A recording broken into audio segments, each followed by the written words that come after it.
Gaano nga ba katagal bago ma-approve or ma-process yung pag-apply natin ng calamity loan dito sa SSS? By the way, kung first time mo sa channel natin at gusto mo pa ng mga online tutorial videos katulad nito, please click the subscribe button. Dito sa SSS online account, pwedeng mag-apply ng calamity loan. Hindi na kailangan pumunta sa branch, hindi na kailangan mag-fill out ng form. Instead, dito pa lang, 4 steps lang yung pagdadaanan, makakapag-apply na tayo. At dinaanan nga natin yung buong proseso. And this time, kung mapapansin nyo dito sa bandang kanan, active na to, ibig sabihin na process na yung loan ko. So, gaano katagal siya na-approve? Unahin ko muna kung kailan ako nag-apply. August 6 ako nag-apply, Wednesday ito. At 8 AM ko siya ginawa. So, pasok sa business hours.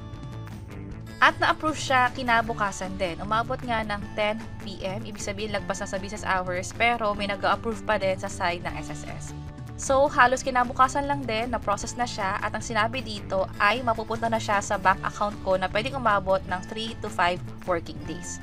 Sa experience ko dati, within 2 days lang, nakuha ko na siya sa bank account ko. So, mabilis lang, hindi lumagpas ng 1 week bago ko nakuha yung total claims ko o yung loan ko mismo sa SSS. But again, disclaimer lang to na ito ay base sa sarili kong experience, hindi ko alam yung sa experiences ng iba. Also, lalo kung marami yung masyado nag-a-apply, kung nagkaroon din ng downtime or issue sa side ng SSS, especially sa system nila or sa website nila, possible mas magtagal pa yan. And idagdag ko na din na sakaling magkaroon pa ng ibang issue sa pag-apply nyo sa SSS, ibig sabihin may mga error kayo nakukuha dito, ibig sabihin lang yan may mga kailangan pa kayong gawin.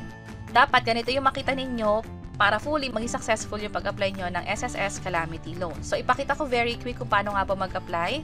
So, dito sa SSS Loans Calamity Loan, dapat meron na kayong disbursement account. Kung hindi, kailangan nyo pang mag-enroll. I-click lang tong next, i-check lang to, i-click lang tong okay.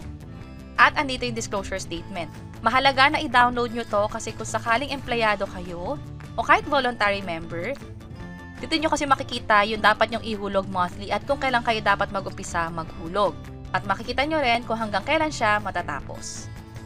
Kapag okay na sa part na to, sa pinakababa, i-check lang to and then click lang yung next.